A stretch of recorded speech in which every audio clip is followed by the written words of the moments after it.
সংস্কারের কথা বলে এই সরকার প্রলম্বিত করতে চায় এবং মানুষকে এক ধরনের অবস্থার মধ্যে রাখতে চায়। কেউ কেউ সংবিধান সংস্কারের কথা বলেছেন, নতুন সংবিধান নতুন করে লেখার কথা বলেছেন। তো এই নতুন করে লিখতে গেলে তার দীর্ঘ সময় লাগবে, সেটি আসলে এক ধরনের কৌশল বলা হচ্ছে, এক ধরনের রাজনৈতিক অপকৌশল কেউ কেউ বলছেন। জনাব আজহার। জি, ধন্যবাদ আপনাকে।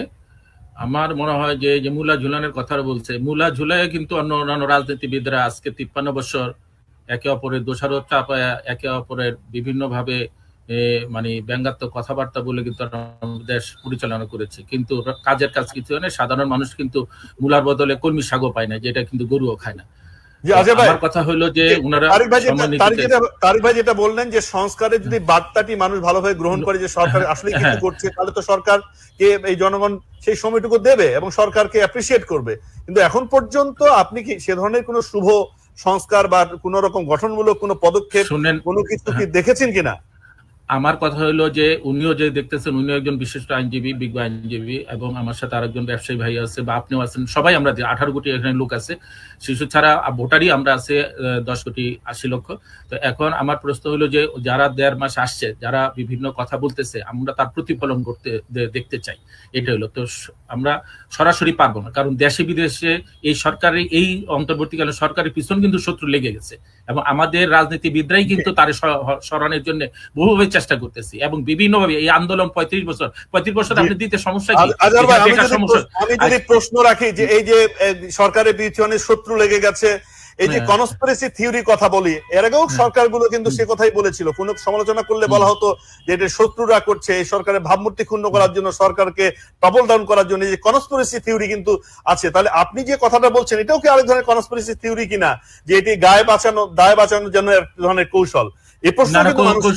অবশ্যই আছে। আপনি দেখেন বঙ্গবন্ধুর 3 বছর একটা বাচ্চা, 3 বছর কথা বলতে চাই, যেটাই হোক ওইটাও একটা রেফারেন্স হিসেবে আপনার আসতে পারে। বঙ্গবন্ধুকে আমরা সময় দিয়েছিলেন আপনারা? এই জাতি তো হত্যা করছে, আপনি কি বলতে পারেন, দায় এড়াইতে পারেন যে হ্যাঁ আমি করি নাই, বা আপনি করেন আপনার ব্যয় করছে, আপনি করেন আপনার ফুফাতো ভাই, একজন করছে।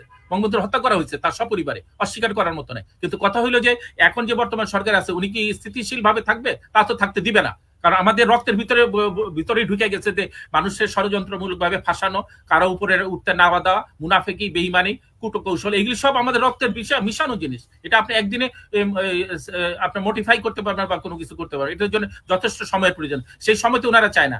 এখন আপনি যদি টার্গেটের কথা বলেন, যে সেনাপ্রধান উনি বলছে 18 বছর আগে না পরে, এটা না, 18 মাসের কথা উনার, 18 মাস বলার পরে সেই দিন থেকে হয়তো রাজনীতিবিদদের সাথে বসে একটা শিডিউল করছে 2 বছরের মধ্যে যদি দেয়, আমি তো মনে করি তাহলে তো আমরা 4.5 বছর হাসিনার ওই মানে বিশাল গণতন্ত্রের থেকে আমরা রেহাই পাই, 2 বছরের মধ্যে একটা নির্বাচনের আলো দেখলাম। এবং এই নির্বাচনের মাধ্যমে সঠিক একটা সরকার আসুক, এবং এই নির্বাচনের মাধ্যমে যারা ভোটার হয়েছে তারা যেন ভোট দিতে পারে। আপনি জানেন বাঙালি ভোটের জন্য এবং রাজনীতির জন্য এক না খেয়েও থাকতে রাজি আছে, কিন্তু আমাদের সেই সুযোগগুলি সবগুলি জিনিস আমাদের রাজনীতিবিদরা পর্যায়ক্রমে নষ্ট করেছে। আজকে দেখেন, আপনি বললেন যে সংবিধানিত করে, সংবিধানের 70 ধারা, আপনি সংবিধানে গিয়ে আপনি পার্লামেন্টের নড়াচড়া করলো, আপনার সদস্যপদ চলে যাব।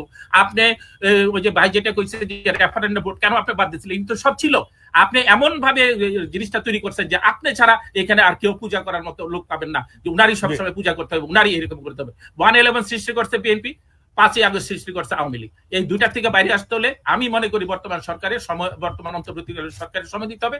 উনারা যদি ব্যর্থ হয়, ইউনূস সাহেব স্পষ্ট আমি সময় তো দিতেই চাই, কিন্তু সময় দিলে এত সময়ের কথা বলে এই মূলটা ঝুলানো হলো কিনা সেটি প্রশ্ন। এক একজনের চিন্তা ধারণা এক এক রকম থাকতে